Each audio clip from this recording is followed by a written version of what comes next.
Welcome back to the Educational Currency. I'm Chris Kaladikis from Maximum Education. I'm Robert Namoski from Ultimate Jiu-Jitsu and the Coaching College.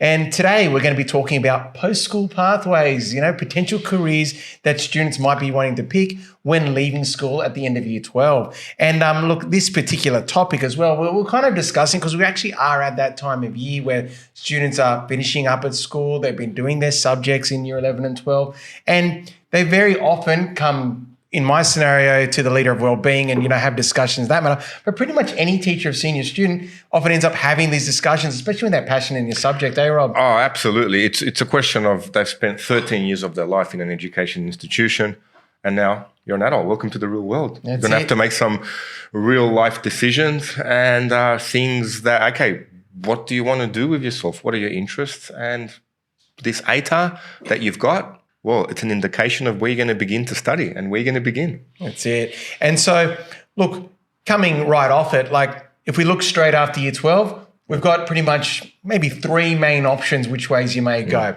We've got, you can go straight into work. You might be working part-time and you might think, I really like this. I might continue working this part-time job. And then that job might cover you in getting training for managerships and things like that. The second category we'll talk about is like TAFE and apprenticeships. With the way schools are set up now, you might already be doing an SBAT or some sort of a training apprenticeship within school, as well as vet subjects that have given you certifications that work towards you getting a trade and being qualified to do specific jobs. And then the third category that students may be looking at is then university. Okay, going to uni and then going on with a profession at one of the actual institutions that may be local or, through a variety of ways that they could address that. Is that the way you think about it too, Rob? Absolutely. But the question is, okay, you ask yourself as a student, what do you want to do? Mm-hmm. What do you want to slowly, progressively get better at? Mm. And this is a very hard question. And usually with students, it's not so much the job or career, it's so much as, okay, what area of interest are you interested in? Yeah. So you can, from your area of interest, you can slowly narrow it down to an actual profession. But you have to have, okay, that little bit of an area of interest. Now, if it's work and school isn't for you, this educational institution, it just seemed to drag itself on, why would you go to another education institution and do exactly the same thing all over? 100%. So maybe a job, working somewhere, furthering your skills, maturing as well, where it could be of benefit. But then on the other hand, students that I've been fortunate enough to tutor and to have at the school, they're quite academic. Mm. And then that in itself becomes a problem because, okay, you're used to all this study, you're used to getting these good results, but now what are you going to do? Mm. So it's a question of interest as well. And usually with the students that sit in front of me, in conversation, I like to see what are you interested in? Yeah. And this is where things like university courses give you that option. For example, I want to be a dentist. I'm not sure if I'd like it or not. I'm not sure about medicine. There's medical science. Yeah. There's even, with the engineering profession, they have courses where first year engineering, you do not need to pick, where you can just do that first year engineering course and then decide later on your second and third year. Also with commerce as well, when you pick a university course that says economics, well, that is a commerce course that specializes in economics. You need to make that decision till second year. So you can narrow it down first with an interest in a field. And don't get me wrong, you're allowed to change that field. So you could go, I was just speaking to an ex-student recently. He was adamant on doing something in the medical field, but then as he was studying in his medical field, he realized he really liked the maths and engineering side, and now second year he's going to transfer into engineering. Yeah. Which you can still change your mind, but the most important thing is to have first pick an area of interest, and with that area of interest, you come into a profession. Yeah, I think you've actually hit the nail on the head straight away.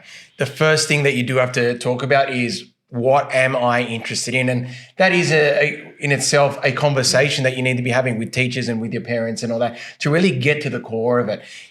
What actually do I like doing and want to learn more about, especially, as you said, if you're going to go into that further education. And it's funny that you said that too about, you just had a discussion about that, because even if I look at my class this year, my computing class, my top student, obviously if he's my top student, he's doing very well in computing. But when I actually sit down and talk to him about what he wants to do and all, and he does, toss up whether he wants to do computing or not, he is so passionate about physics. And it just comes through that he loves science, and it's almost like, I'd love to be saying, go for this scholarship and go for that. But I can also see within him, just by his demeanor when he speaks about the subject, science is his thing. And he has mentioned that he wants to look at a few areas in there, like astrology and things like that too. But yeah, you can almost see it when someone is passionate and interested. Yeah, but then he can marry the science with computing. Oh, of course. And that brings us then to STEM fields, doesn't it? That's right. I'm the T, he's the M in STEM. Okay, but that's true. And it's STEM fields, that's a whole area that students, I will encourage, if you're listening right now, if you are passionate in any of those areas, definitely look towards them, because then there's also opportunities in those fields for scholarships, and particularly universities too, because Australian industry, if we're going to get to industry 3.0, 4.0, what we're on the verge of and what Australia has plans for where their industry is going, they need people trained in those areas. So the universities are offering scholarships in those areas too. So that's a whole nother tangent. We'll revisit that later on. I will come back to it though. We'll continue on points to consider. So then we've touched on STEM. Second point I would say you should be considering is, what are your goals in a career? So you're going to think about, okay, which institution am I going to go to, or am I going to start working? Well, what do you want to be your goals? Is your long-term goal to be a CEO within an organization and be a business owner? Is your goal make a lot of money and be really happy? Okay, or is the goal going to be, you want to be in an area of service and support people? That's kind of the way it goes too. Absolutely, because once you get that field that you're interested in, then it's a question of, okay, develop your skills. So whatever your long-term goals are, they do and will change. Yeah. Depending on your maturity, your circumstances, depends. Are you in an intimate relationship? Have you got kids, etc.? Or you may not be. That's good as well. Maybe that your passion could become that. But on the other hand, you slowly develop skills. So even at university and the first 10 years out of university, you are still learning your craft. Because at the end of the day, no one will take you seriously till you're about 35 anyway. People still don't take me seriously. I'm working on it. I think I've reached that point. You're there. You're all right. You're the master. It took me to 50. So you're about 10 years away, Chris. But so even then, you look at a doctor that's a specialist, he begins to learn at 35. And he's not proficient until he's at 45, 50. So always have that in mind. Just because you're coming out of university, you may have had really good marks, teachers have praised you, you've done really well. Now you're going to begin to study something else. And remember the word, begin to study. This is what you need to really have in mind, that, you get the ATAR results. Okay. And I tell my students all the time, okay, where are you going to begin? And I've seen it time and time again. Anyone who has that passion or has that interest in mind succeeds.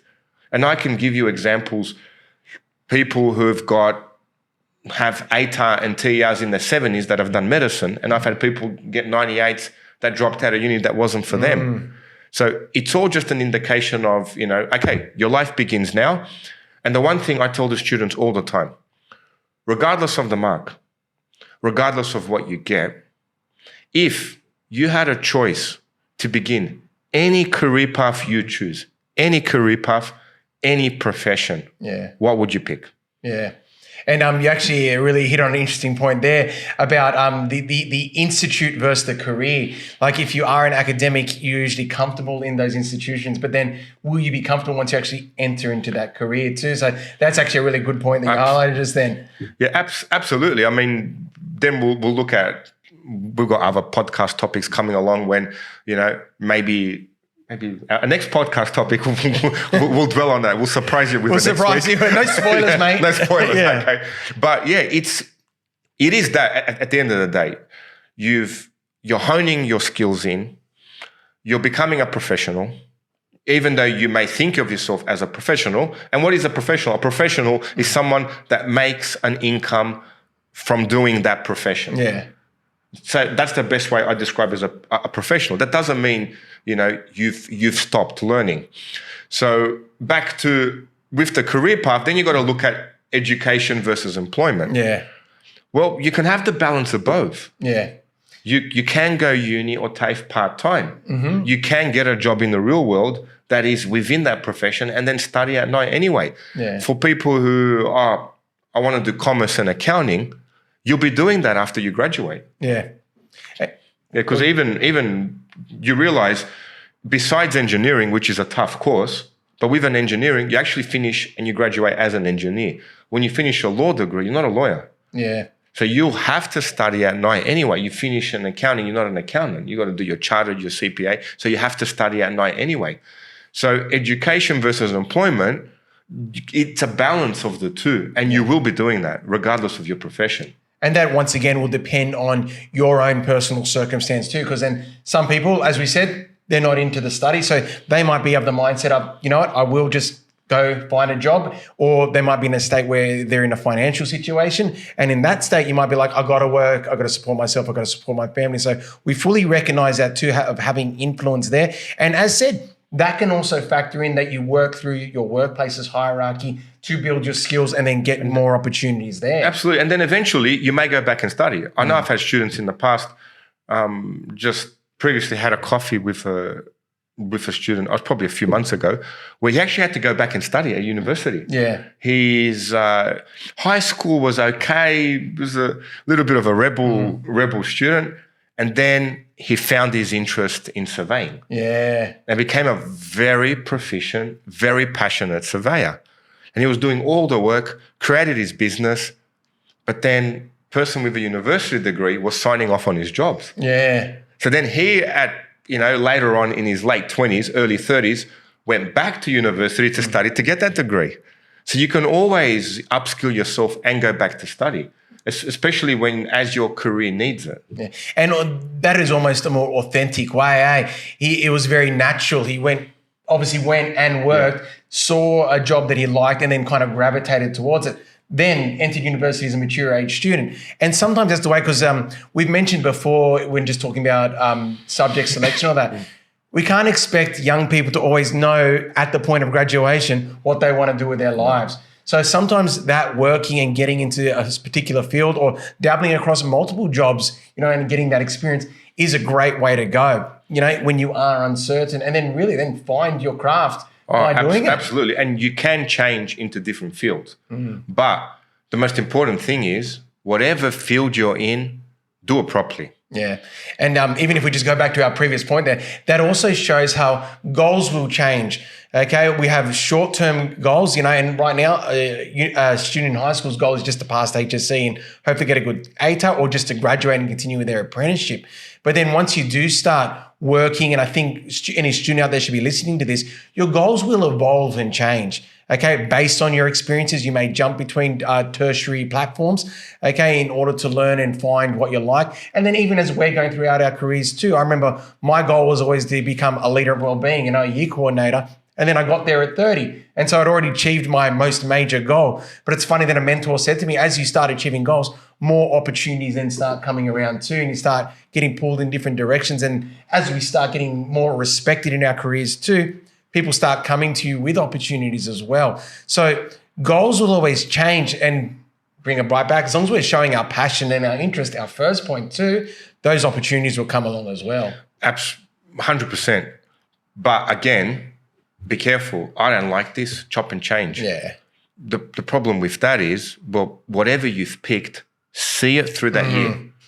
Even if, let's say, accounting, I don't like this, and you just drop out. No, finish the year in accounting, pass everything you need to go through, grind it down, sit the lectures, sit the tutes, get a good mark in accounting, and then change into something else. Yeah. Where if you don't get that work ethic, changing into a different profession or a different field, all of a sudden you won't just switch on and be this productive person.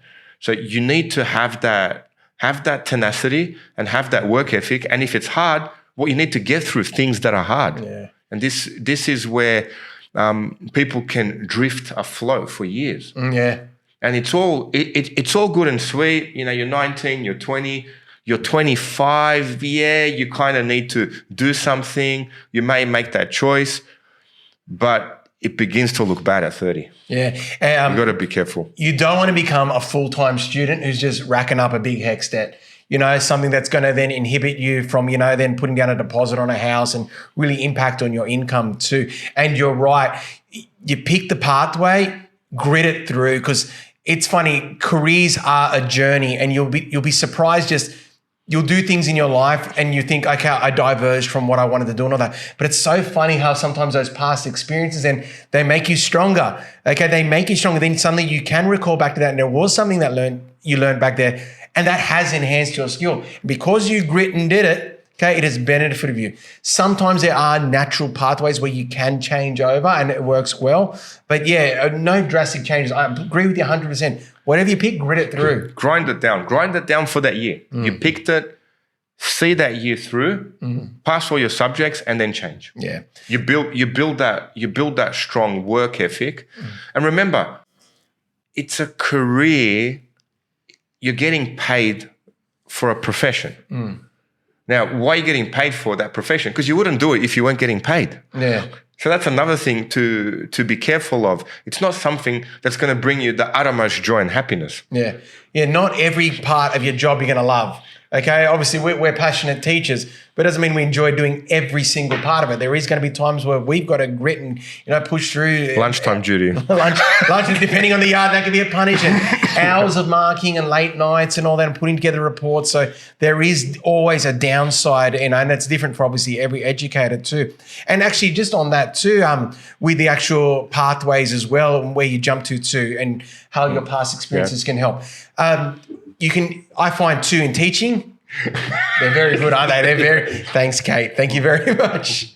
They're looking nice. But obviously many teachers, some teachers come straight out of uni and then obviously start working. And that's great because then they build up a lot of experience in that realm. But then often a lot of expert teachers do another degree and they work in that industry. And then when they become teachers, they bring that industry experience with them. And then that just shows you, the previous degree, their journey and their experience in the workforce has enhanced them as an educator as well. So there's nothing wrong with changing those pathways. If you can just make sure you complete them all at their particular milestones. Absolutely. Absolutely. Get used to doing things that are hard. Yeah. And that gives you, there's a sense of satisfaction after it's done. Yeah. And it doesn't have to be enjoyable. It just needs to get done. Yeah. That would be my biggest advice. And that's why the HSC itself is a milestone.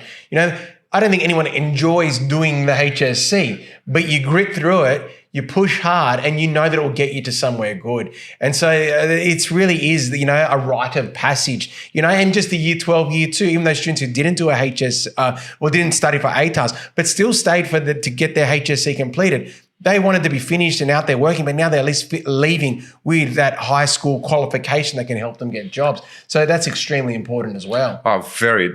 Like we said earlier in our talk, it's a question of where you're going to begin. Yeah. So if you didn't do an ATAR, well, for 2 years, you had a chance to experience things. Yeah. Certain trades, other different types of professions. You've got long holidays. Go out there with family and friends. See what they do for work. Join them for a week, free, unpaid. Yeah. And just get a taste of the real world and what it's like. Utilize that time, and then that will obviously bring me to actually another point, because time is money. Okay. And whatever pathway you're picking, finances will be impacting on it too. So you do have to consider that as well with whatever way you go. University costs are higher than ever right now. Okay. And different universities, different costs as well. And one particular angle that I do want to emphasize, and I push it with my students at schools too, you should, if you're passionate about a particular area, look at scholarships, because a lot of young people just see scholarship and nah, I can't get that. They write themselves off without even attempting. And you've got to be in it to win it. And I have had students that have been successful before. And sometimes the scholarship isn't just looking at the ATAR mark. They are looking at the ATAR mark. I won't say they're not looking at it, but they also give marks too for how well you interview and speak and seeing that passion. So you've got to know about that too, to support the financial avenue of whatever pathway you're going for. 100%. Also financial considerations is, well, how much will you be earning in that profession? Yeah. That's another big consideration. I mean, you are getting paid to do work. Yeah. And the paid part, whether you consider it or not, is very important. I remember it's one of my job interviews at the bank where the person said, is there anything else you'd want to ask? I actually asked him, are you happy with your pay and how much are you on? I actually asked the interviewer. And that would have given you great insight. Hey, where are you going? He was a bit taken back by it, and he was, why? Well, you represent what I can become. Yeah. You represent my future. Yeah. So it was, and he smiled, and his actually response was, enough for you to be very happy. He didn't quite tell me, but it's a genuine question. And some people get sensitive with asking them for their paycheck, and that's a finance thing. I know places like Macquarie Bank, two people could be doing the same job and could be on vastly different paychecks. Yeah. So there can be that little bit of, depending what you negotiated and how much will you get paid. So you got to be careful how you ask how much a person does get paid, but it is very important. Yeah. And you've actually highlighted something that I guess a lot of young people mightn't even think there too. An interview is a two-way conversation. Yes, they are thinking, is this person good enough to work with us? But you're also getting a feel for what that place is like too. And obviously, Rob, you've got all the confidence in the world, You can say, actually, I was very nervous. Yeah. Well, you covered it up well. I was very nervous, and it just popped into my head to ask him. But it's a great way to think, because you do want to associate. If you're going to be giving your time and energy to this place for, a specific income, you want to make sure you're going to be happy, because once again, you're investing your time and effort there. So that is a great point for young people to get a feel for it, because it even makes me reflect. I've had job interviews too, and like some that I was unsuccessful for, I did kind of get a feeling like, what, I probably wouldn't have fit in here. And they did make the right choice. It was a good thing sometimes when you realize you didn't get the job. Yeah. Well, sometimes a person older can see that this may not be right for you. And every job interview is an experience for you to learn. You're not going to get good at a job interview unless you've done a lot of job interviews. No, that's it. And so once again, put yourself out there too. You have to. You have to. Now, the next point for consideration too, and you've got to think this coming out of high school into university too, is work-life balance, because it does get quite unique depending on the pathway you go.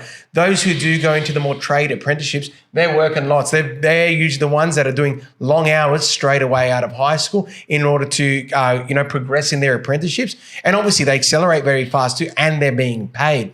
Those going the university pathway, they get their longer holidays depending on the university you're going to, because I've heard about some with trimesters and you don't get as many holidays as you used to. I think they're stopping it now. Yeah, I think they realised they weren't as popular. But then with that, they've got to be working part-time as well to obviously assist with paying off their degrees and just to have a social life as well. And then social life, regardless of the pathway you go to, needs to be a factor too, because in relation to being a young independent person out of high school, those 5 years from 18 into your early 20s, that is a time of freedom and learning who you are as an adult too there. And that time, you can't get it back. Yeah. Let me tell you something about work-life balance. We're going to get something good here, I think. When you're at university, that's as good as it's ever going to get.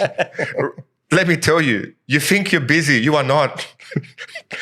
Life's fantastic. Yeah. You wake up at 8, 9, maybe 10, miss your lecture, get there at 12, stress out over an assignment that you have to hand in a few days, start it the next day. Work-life balance really doesn't happen till get yourself a partner, get yourself some kids, grab yourself a job, a mortgage, a few bills, and then you realize, wow, I'm very productive with my time. Yeah. So work-life balance at university, it doesn't happen in the real world. No. Enjoy. No, with those points you mentioned, you got to become efficient, quick, and even just what we're saying with goals. When you're in that situation, you start to get conflicting goals, and how do you balance out all those goals? Well, you just got to harden up, because I've seen it back in time at jiu-jitsu. They're young, they go to uni, they train, and then I get the excuse, Rob, yes, we need to have a chat. It's hard. I go to work. I'm tired. I don't know if I can make jiu-jitsu anymore. That 40-year-old you were beating down? He's worked, he's tired, he's got kids, and he's here for the last 5 years. Not a good enough excuse. Yeah. So what it is, work-life balance, of course, great. Make sure mentally you are well. Now, if you need to seek professional help, seek it. Yeah. But you will get mentally stronger if you take hard things on, chew them down, get through them. Soon as you start thinking, oh, me, I don't know if I'm happy with this, if I'm going to go to something else and make me happy again. Then you go to that other thing. It doesn't solve your problems. Yeah. So it's a question of work-life balance is great. When you are picking something hard to do, you're achieving it, and then you find that balance in doing that. Unless you're aiming for something, going for something where you're actually looking at, okay, I'm working full time, and now I need to go back to uni to study. Yeah. So all of a sudden, the data entry job you had, let's say, at an insurance company, now I'd like to get my business degree, maybe make my way up the ranks. So you're still working full time at the insurance company, and at night getting a degree to further upskill yourself. That's hard. Yeah. And you're right, because it is often, no matter what pathway you go, it's those times that are transitional that are the hardest, because you are adjusting your work balance in that time. So you'll finish high school and you'll begin uni. Well, you're trying to find a way to firstly understand uni and where all the places are at uni, and then figuring out how to get there and how everything works. Well, it's not necessarily what you're learning that's hard.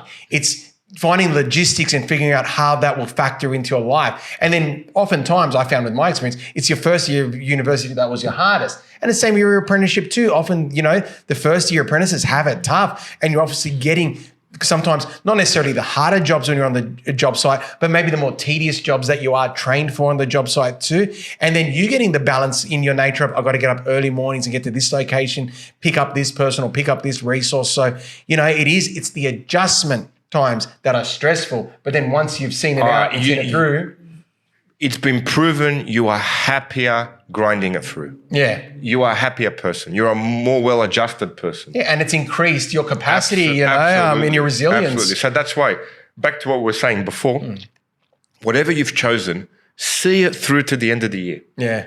If you can. This is very important, that you actually see it through. You made that choice, grind it down, and feel free to make another choice. At least you've got the work ethic. You're ready to tackle something else that's hard. Otherwise, you could just find yourself floating through the next 15 years, and then life really gets stressful. Yeah.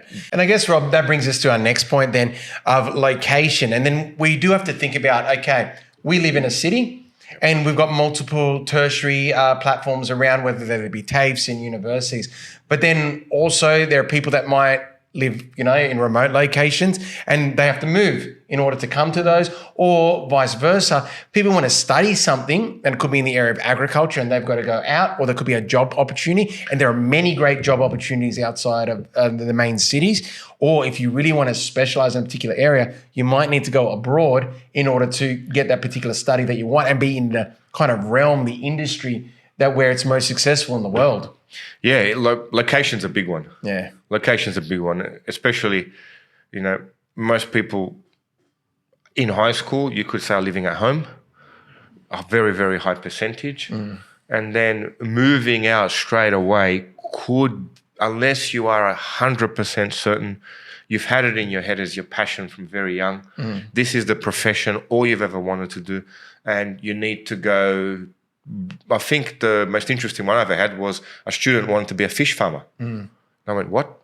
Wow. Fish farmer. And I went, wait a second. What do you mean fish farmer? What is that?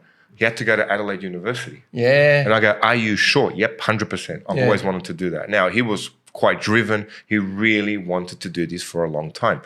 If you're unsure or you just want to try, you're better off living at home and then picking a location that's close. Yeah.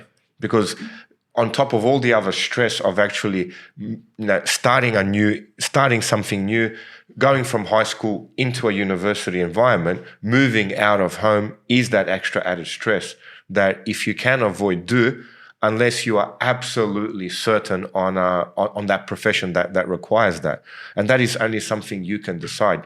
But it's something to be careful of, to be very careful of. Yeah, like it can sometimes be very romanticized of what it'll be, living independently. And it is great. Look, and I'll say right now, I couldn't have done it straight out of high school. No way. I was 17, me out there, no chance I would have survived, and it's also about setting up your life in a way that, you can still build on, what you've got at home. Like there are just little things you got to look after when you move out. Like, you need to make an income to look after yourself. Washing your clothes, cooking your meals and all that, that's all going to consume finances and all that. And then looking after your study as well and transporting around and even just having a support network around you of your family to support you during those years. So unless it is a specialized learning or you have to go abroad to get what you need. That's right. Even location as in, okay, how are you going to get to the institution that you're that you're applying to? You could catch a train and get to Central and go straight into the university. Mm-hmm.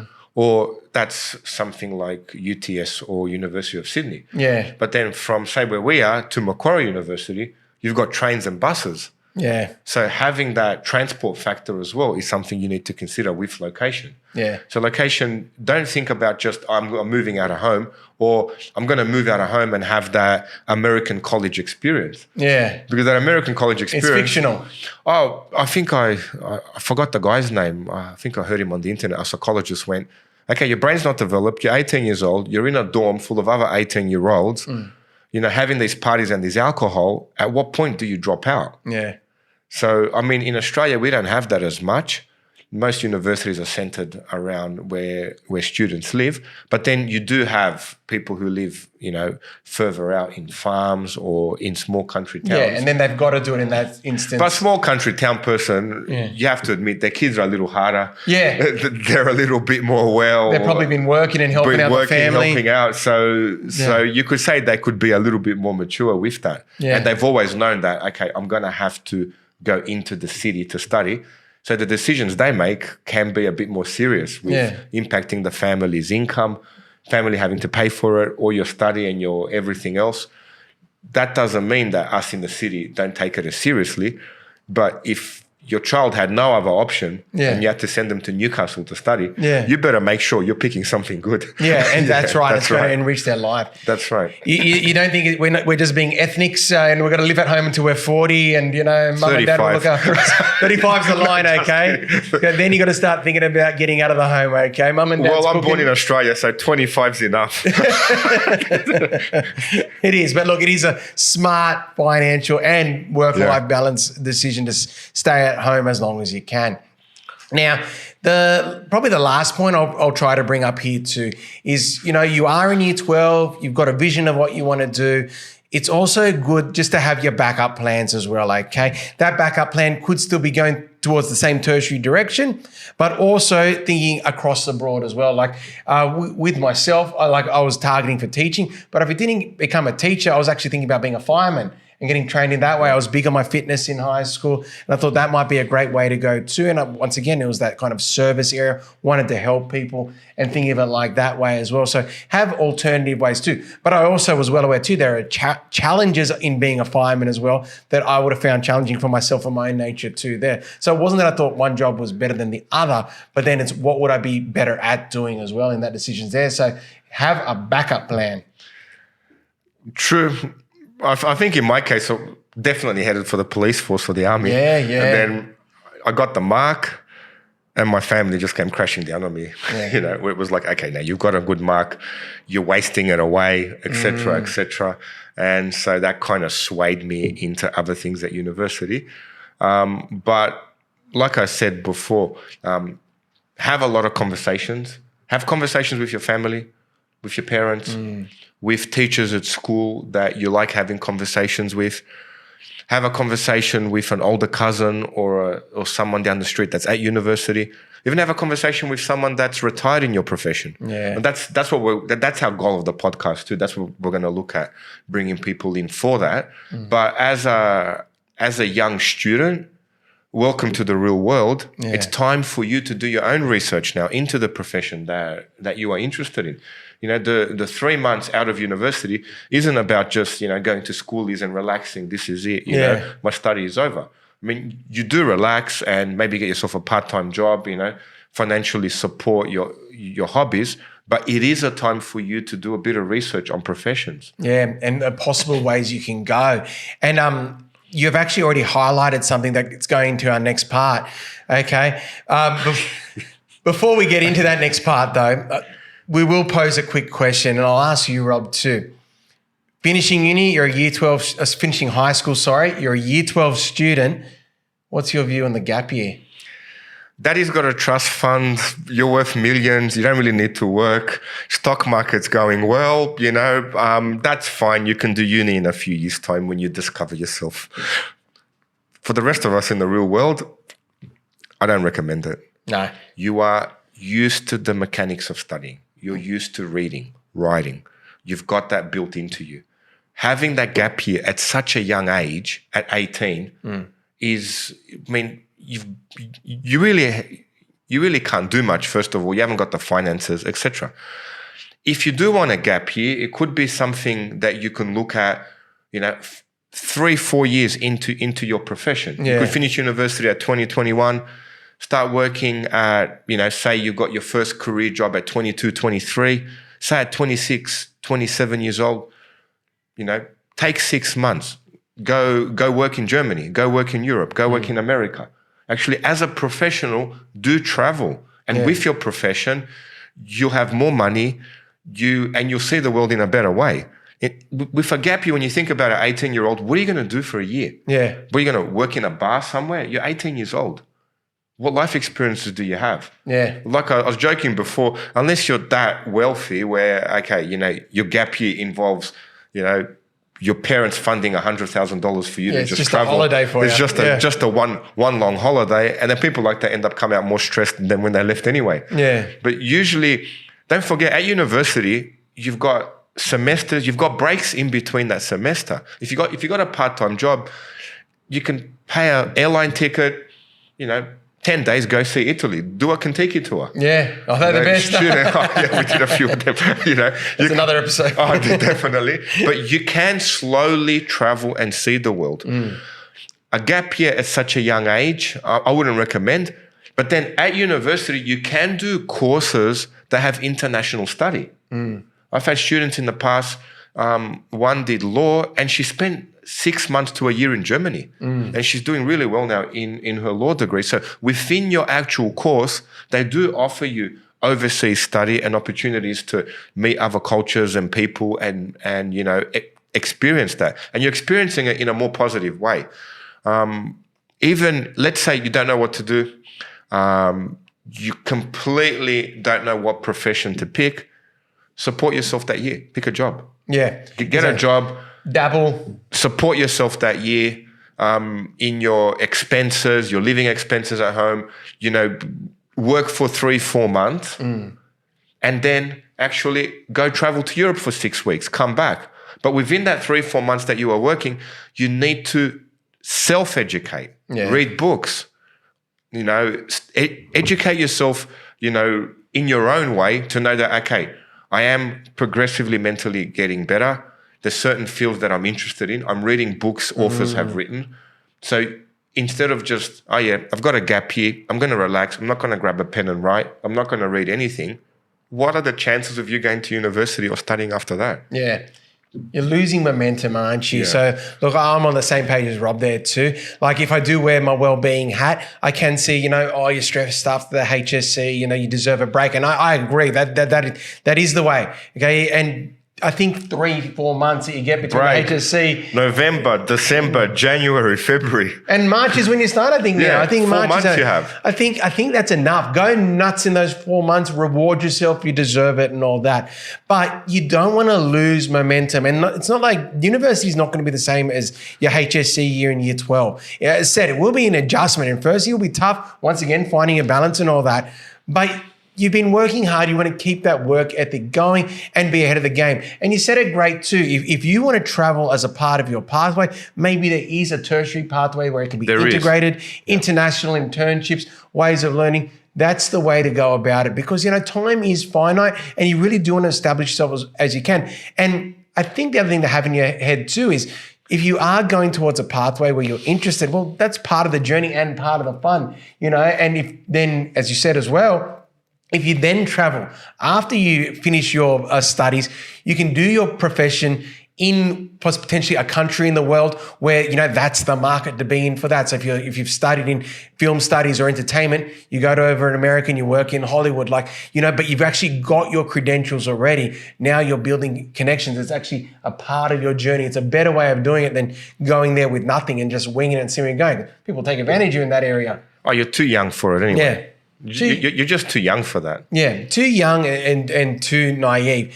Keep working. I think it's always going to be a mantra of what we're saying. We've said it a few times in this episode too. You got to grit and you got to work. When times of break come up, enjoy them. Work hard, play hard. I'm a big advocate of that. Absolutely. But you've always, trying to continually grow and pursue and push yourself in many different directions. 100%. I think we both agree on that. We're on the same page. We thought we were going to get a debate on that one. We're going to find something we can debate on. And I was going to say too, if I had my well-being, but if I had my parent hat on, no way. No way. One of my kids says to me, I want to take a gap year. No, you don't do that. You're going to keep working. Which gap am I putting you in? I'll give you a gap year. 100%. We're going to be careful. This will be on YouTube. They'll be playing back. They're going to be watching this, and they get the year 12. So what do you think? Look, it's to travel is nice. Highly recommend it. Get your degree. America will give you a green card. Yeah. Go to New York for finance. Work there for a year, make your way to London, build up your experience for another year and a half, 2 years. You may love it there and end up moving there. You may come back to Australia with all that experience and get headhunted by a company here. Very common in education. People go to England doing work, building up great experiences and coming back. And yes, they do. Absolutely. They have their pick of jobs. And it's very different when you're 22, 23. Yeah. To straight out of university as an 18-year-old. Yeah. It's a no-brainer. You just don't. Yeah, good. Yeah. Well, then, look, let's then go into our final part we'll kind of talk about in this episode too, and the factors that are going to impact on your choices. And the first one is pretty obvious, and that's academic performance. Okay, so if you're going to go for a specific tertiary pathway that does involve an ATAR or even just a trade pathway that might involve you being at a certain level or going to the police force, the army and all that, there are certain criteria you're going to need to meet. So this is where you're going to plan ahead. You can't make the decision at the end of high school. You need to be thinking about it in your year 11 and 12 years that I've got to work hard for these opportunities. This is the obvious one. I don't know if we need to talk too much of this. Is there anything you want to say on this? Well, goes back to your academic performance is just what you got now with your ATAR. Next year, no one cares. Yeah, it's all true, done. It's finished. Thank you. Congratulations. You've done very well. Hopefully, school calls you in, take a nice photo. We're very proud of you. We work very hard for you and with you to do that. But what we want to see as teachers is see you take that into some sort of passion, some sort of career. So if you are academically inclined, you can pick a profession that requires that. Yes. Now, if you didn't do that well academically, but you still put the effort into study, absolutely, pick any profession you want. Yeah. So you could, I've had students in the past, they picked law, but I'm going to go to Western Sydney. Western Sydney, any university, it's all about the marks you get. Yeah. So if you're doing law at Western Sydney, you're part of the law society. You're in there with the magazine editors of that law society. You're taking a vested interest in that. You're getting good marks. The professors and the lecturers know you. You're headed for a great profession. You are interested in that profession. So again, it comes back to your level of interest and how much effort you are going to put in. And back to what I said right at the beginning, everything you do in year 12 is an indication of where you are going to begin your studies. So that's something to research over the next 4 months and make sure at that point in time, the decision you have made, that you are going to see it through to the end of the year. Now, don't get me wrong. If situations happen, life happens, medical things happen at home, to yourself, to your family, where you may drop out, or discontinue your studies. Yeah. Grab a book and read. Continue educating your brain. Don't just shut it down and think, in 6 months' time, I'll go back to uni. No, you've got 6 months. There's time there for you to look at the profession you were looking at, research it and actually make a better decision or stick with that same decision. But again, everything you do in year 12 is to see where you will begin to study. And I say it again, I say it to all the students. You can begin any profession. And I say, begin any profession. What would you like to do? I've had one person turn around, be an actor. I'll be like, great. Okay, the last 2 weeks, the last 2 years, there's a shopfront theatre in Carlton. Were you in any plays or productions? Have you been practicing, being on stage? No. You're not interested. He went, what? You're just not interested in that, So pick any profession, and I've seen people actually go from nursing into medicine, but they were passionate with that. Actually, a friend of mine in high school did that. He stressed his brains out. His ATAR mark did not represent the effort he put in. I think it was the stress of him, having to achieve to become a doctor. And he ended up getting in the 70s, done an arts degree, transferred into medicine, and he's pretty successful now, runs a whole clinic in Campbelltown. Wow. As a medical doctor. But he always had that passion to become a doctor. And so then the funny thing, you don't need to be smart to be a doctor. But you got to have grit. You just got to grit it down. For everything else, it's not an IQ test where we turn around and go, sorry, mate, IQ's too low. You can't do that. It's not like that. So have that in mind and pick something and grind it through. Yeah. And that's when it comes into, what are your expectations? And obviously, they'll be influenced by your families. Yeah. And look, one thing I wanted to say as well with that academic thing, because you raised a whole lot of really good points there too. Yeah, HSC ATAR mark, it is. No one's ever going to look at it again after you get that. Once you get into university or you don't, okay, it is made for that year as a way of measuring whether you qualify, and they change year to year too. I want to stress too, from that wellbeing avenue too, it isn't a reflection of your IQ or your intelligence.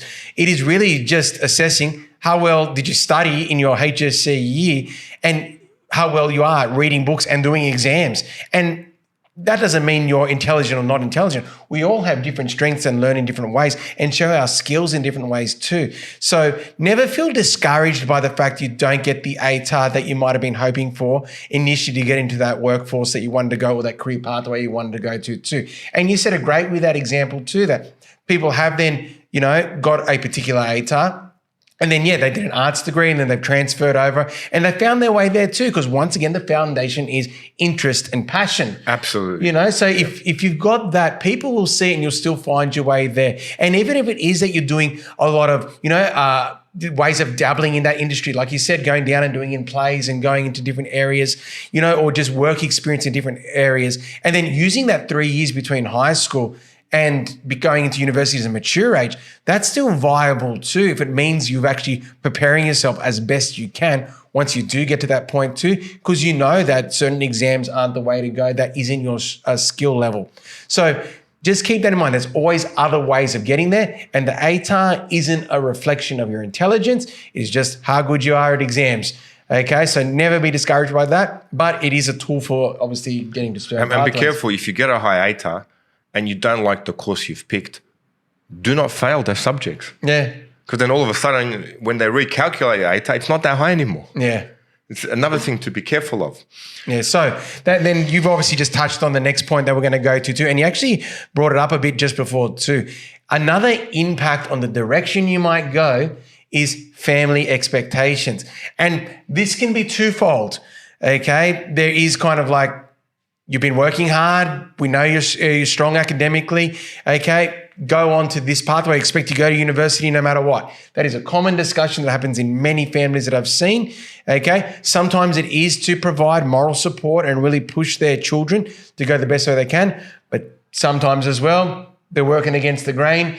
That young person knows they don't want to go to university. The study and structure of academic pathways is not for them. They want to be working, whether it be an apprenticeship or just going straight into a job too. So family expectations can be twofold. I'll pass it over to you, Rob, but there is more I want to say about that as well. Look, as a parent, you stress over your child. Always. You never stop. So you always want the best. You want to push them for them to do their best. But that's great. But now you're finishing year 12. You're turning 18. Yes, you're very young, but you make that decision. Now, your family can put the expectation on you, family can put that pressure on you, but they are not sitting those exams. They're not going to university. They may have gone to university themselves and had a great time. Doesn't mean you will. Now, this is the time into adulthood. You're making that decision. Now, of course, there are biases, there are influences, there are people that will strongly advise you. But at the end of the day, you made that decision. Yeah.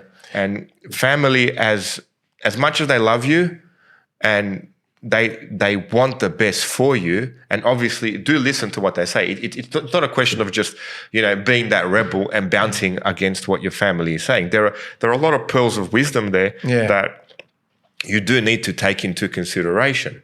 But make your choice, grind it through, and if you do need to change your mind, change your mind. It's great. You could change your mind. We've had teachers change their mind in their 40s. I was speaking to a science teacher where you work, the school I used to previously work at. She got a PhD in political science and she lectured at university. She turned around and went, always wanted to be a science teacher. Yeah. And she did that in her 40s.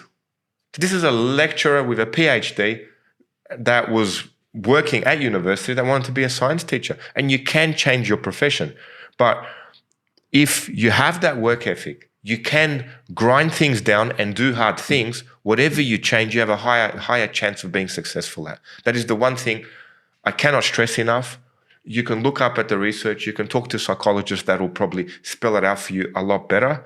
That is the one thing I want you that has to come across from this.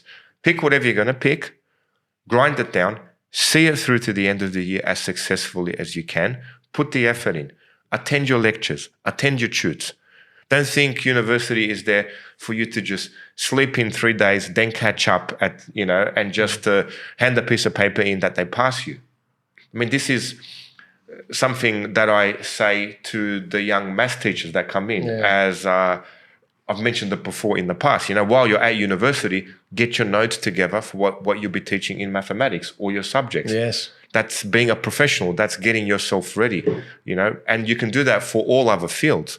Whether it be, let's say, pick a field, computing. With computing, I mean, you've got a 3-month break. Practice your programming. Yeah. It's not something that it's an education institution. All you have to do is pass and then get a job. There's so many tools out there too. There's so many ways. Absolutely, online things are available. You're an adult now. Yeah. Your job is your profession. You need to actually get yourself skilled up. So the break you do have at university, it's a break from university, not you not educating yourself.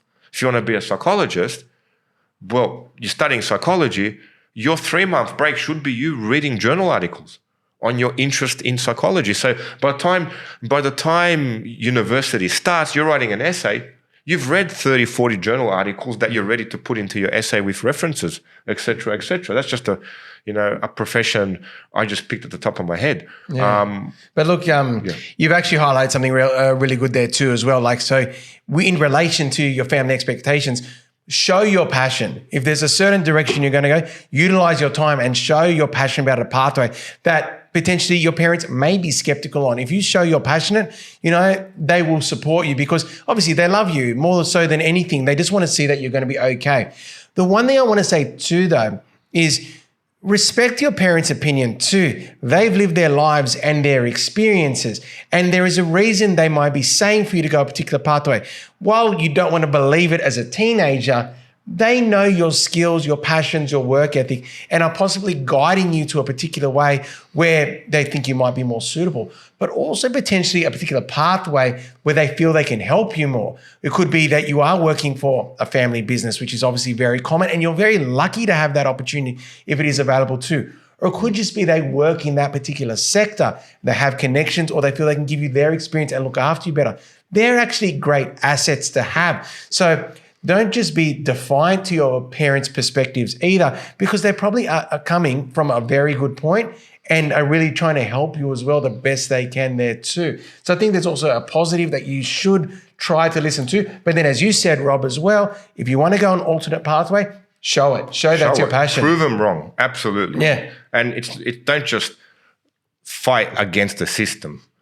People go, oh, that's it. I'm fighting against the system. And actually, what are you fighting for? Yeah. And one other thing you said there too as well, actually I forgot as well, if you do feel like you need support and that, well, that's where your teachers can come into it too. Marks dictate things, and if you are thinking about a particular pathway as well, oftentimes you can have like a meeting in relation to careers with your careers coordinator at school or with your leaders of wellbeing at school too, that your parents can come to as well. And you can have kind of a bit of a round table to discuss potential pathways you could be taking beyond high school when it is kind of out of your parents' comfort zone as well. And it's good for parents to know this too, because the careers coordinator can often know what is the pathway that will help you as a young person get to that area that is kind of secure and safe and is the professional way to go to. So accessing resources is also very important in that circumstance as well. As soon as you step out of school, you're actually educating yourself with actually what profession will you have as well. So do take your parents' advice seriously into consideration. Yeah, of course. Especially if you're unsure about what to do. Yeah. It can sway you towards what they are saying, and they do create a lot of merit in that. But then you also need to do your own research, especially with the job market conditions, cultural and social trends. This is something with the teachers that we had to go through pay rises. Yeah. I just started into the profession, but I came at a good time. Came at a good time. Came at a very good time, Rob. Even then, the pay isn't quite on par with what you'd get as a professional. Yeah. So unions will keep fighting it. Unions will keep. Yeah. But it is one of those conditions, and do speak to people who are in that profession. Well, look, that's a great point, Rob. You have just come in, and obviously there has been a bit of industrial action. And one of the main reasons as well that we started this podcast too is to promote education as an industry. Right. And you said it, we want to get to a level where it is more respected in society on the level in relation to other industries that are out there, and we see it in other countries. When education is respected, everyone thrives. Okay, the utopian society, education is a foundation. Well, but then to make a profession respected, pay does play a factor. I can tell by the students that I've been tutoring, that I had in class in front of me for Extension 1, Extension 2 maths, none of them put their hand up to be maths teachers. Yeah. Now, it is something I embedded into them. I told them the positives of the job. They can later on in their career, change over into that, have another business on the side. It could be a stockbroker. You could be trading for yourself and then coming to the market as a teacher for having that, intrinsic reward. But, job market conditions, pay does dictate the job market conditions.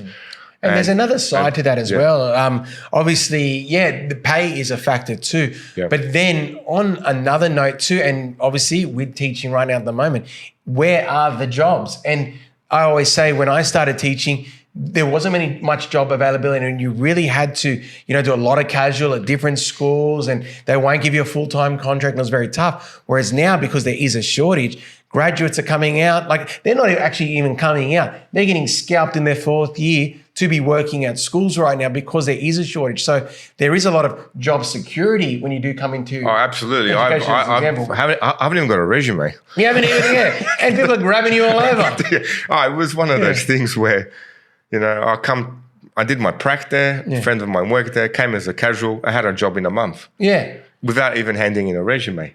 And then the same thing with the school I'm at now. Principal sent me a text message, my daughter goes there, had a 2-hour chat with him about everything else that I do outside the college, and off you go.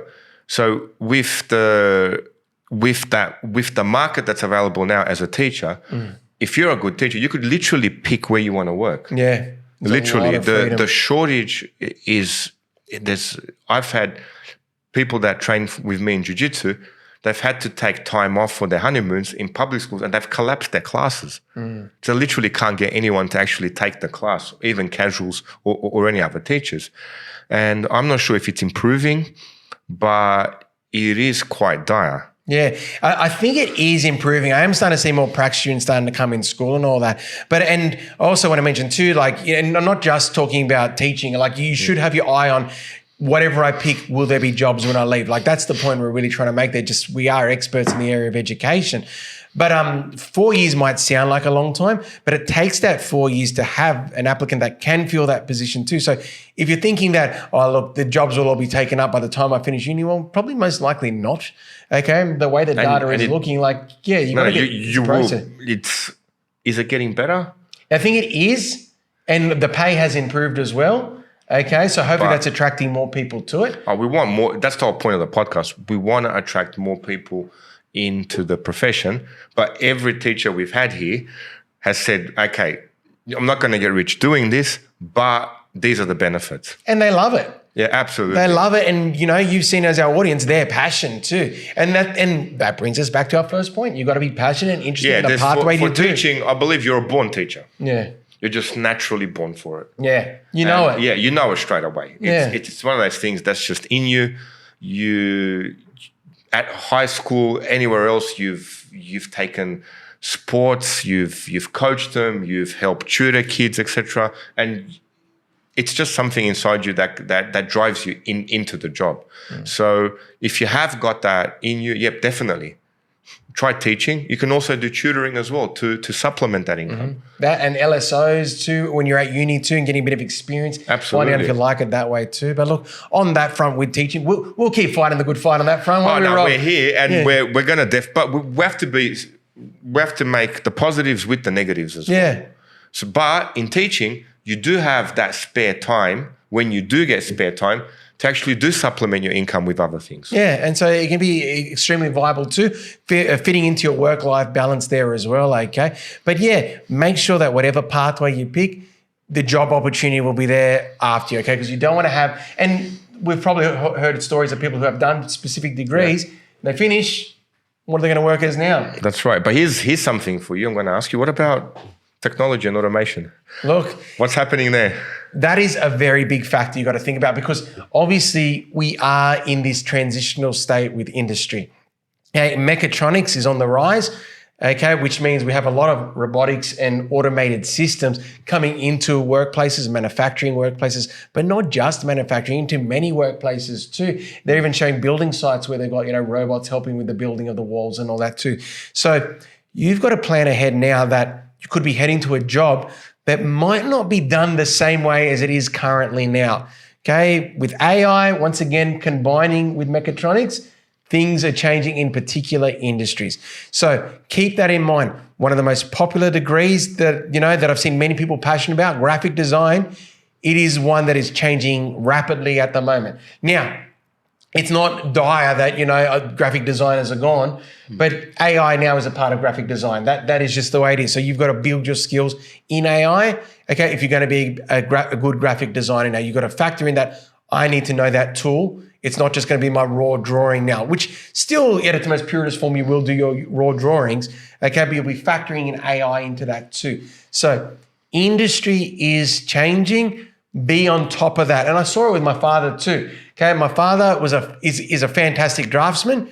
Okay, old school, by hand, drawing board, hours drawing. It's an art form. If you've ever seen someone do it by that, you are an artist, designing houses, putting these plans together, these blueprints of something that doesn't even exist yet. AutoCAD comes along, that type of software.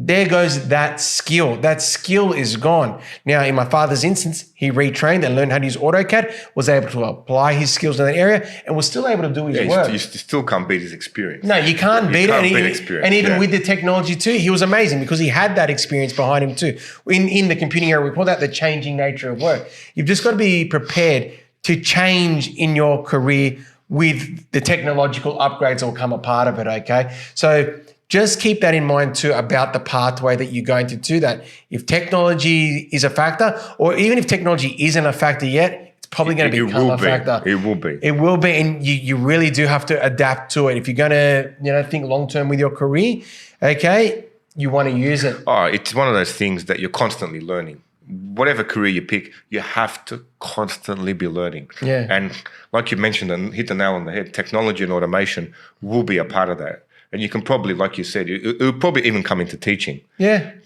That's it. Hopefully they can discipline the kids for us. Get a Hit the button. T1000 in the class, mate. Yeah. Sort the kids out. Oh, that'll be good. Well-being. Yeah. Go see the T1000. That's it. And look, and I guess that brings us to our last point then as well. Factors are going to impact on your career, and it is health and well-being too. We do have this idea of hustle culture, and that you're going to work, 18 hours a day and make your $1 million and get your Bugatti and all that too. But it's not realistic, because you're going to become people with a family, and family is important. Your physical health is important. Things we've spoken about before, how to become the total package, to be healthy, you need to assign time to that too. So that's kind of the final factor we've got to think, I think, here. Oh, look, your health and well-being drives you. Think of it like a car. You're going to drive the car around Australia, but you're not going to service it. You're not going to take care of it. Yeah. And this is where I see a lot of people making that mistake. They're driving their car. If your left wheel is squeaky, how long do you keep driving it for? Yeah. You take it to the mechanic straight away. But you may let your knee go. Yep. That's okay. I need to work. Yeah, do work. Then book the time in to see the physio. Physio gives you exercises. Get them done. Yeah. I mean, nothing is more important than your health and well-being. That's what allows you to grind things down. That's what allows you to do things that are hard. So if you take care of that first, you will become productive. Yeah. Once your health and well-being goes, you can push against the wall as hard as you like. Eventually, it all comes tumbling down. So and on our show, we are going to bring people in, nutritionists, physiotherapists in, psychologists in, to actually get us bit more informed in that. But back to health and well-being, make it your number one thing, not in a selfish way. Yeah. In a way that, okay, just progressively, it just gets better. Yeah. So if you've got that gym membership, just turn up 3 times a week. Yeah. Actually put it into your schedule as part of your work schedule. Well, Tuesday, Thursday, Saturday morning, I go to the gym, I shower there, then I go to work. And once you put it into the schedule as part of what you do for work, you will more than likely get it done. If you're always, well, I'm tired when I get back from work, do it in the morning. If you need to see I've had, good friends of mine where I've gone, oh, what should I eat? See a dietitian, a professional, someone that will actually show you what you need to do, give you a blood test, get you moving onto that healthy, onto that healthy path. And it's not really a healthy path. It's just you slowly bettering yourself. So you can perform, you can work hard, and you can grind things down and do the things that are required of you. There's nothing worse than being unhealthy in a way that makes you non-productive. It doesn't matter how much you mentally try and push past that, you've always created that barrier of being unhealthy. Now, we're not asking people to be super athletes, but that small percentage increase. They say increase 1% per day. That's too much. 1% a day is a ridiculous amount to increase when you compound that over the whole year. Mate, 1% per month. 1% per month increase will see a dramatic increase in your health, your well-being, your productivity, and then you will have that energy to actually work harder. Yeah, that's right. Do something that actually, supports you in your working and your actual pathway too. And, we mentioned it as well as that being a part of your HSC study plan, that you factor in health and all that, because it is something that you want to maintain after the HSC. And when you do go into your tertiary pathway or into your career too, if you are going to have a healthy life too. Look, we can have many goals in life. We've got goals for success and finance and family goals and that. Second, you end up in a hospital, you've only got one goal. Okay, right. One goal. All right, to get out of the hospital. Yeah, to get out of the hospital. So you've got to make sure that whatever you pick, that you factor in, that you can maintain a healthy lifestyle with that pathway too. And just slowly improve. There's no rush in that. No. It's just like, I think I've mentioned it before, compulsively we mentioned if you're eating something bad, just chuck it. Yeah. Have the chocolate, I remember. The chocolate, remember that one. But bin it. Yeah, bin it. But we will look into that further, into our further topics. We did look at our past topic on sleep. That's a big one that you should go back and really, really look into, because that's the pillar of your health. And yeah, we look forward to inviting our other guests on. That's it. I know Are they some on experts. season 4 or? They'll be next season, I think. That'll be next season. Yeah, they'll be season. coming to join us too. This season, we'll be continuing on with our teachers at different stages of their career, which we'll be following up on next week. Yeah, actually, really excited to have them. We had one early teacher on already, beginner teacher. So what we've got in store, we'll have a newly proficient teacher. We'll bring a teacher in mid through their career, and I think they're mid through their career as well as they're quite high up in their promotion, and then we'll have a very experienced teacher come in. So you can see, do you relate to them? We can bring you into our profession, and do you like what they're talking about? So hopefully we can get you into the teaching role. That's it. Hey, we're all in it together, aren't we, Rob? Absolutely. Education. Excellent.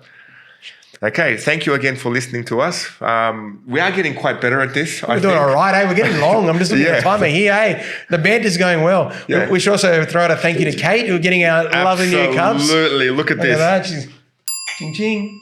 So what's in this? That's we won't talk about that right now. Okay. Water. It's water. Okay. It's clear stuff. No, just kidding. Thank you again. And if you've been following us, what was it again? Like, share, subscribe, add a comment. Give us a comment. Anything positive stuff, anything else that maybe topics that you would like us to touch on, any sort of guests that you would like us to call upon, or anything that interests you, please comment in the comment section, and we'll try hard to bring that to fruit. Sounds good, eh? Yep. Thank you very much, everyone. I'm Chris Kaladikis. And I'm Robert Namoski. Have a great night, everyone. See you later.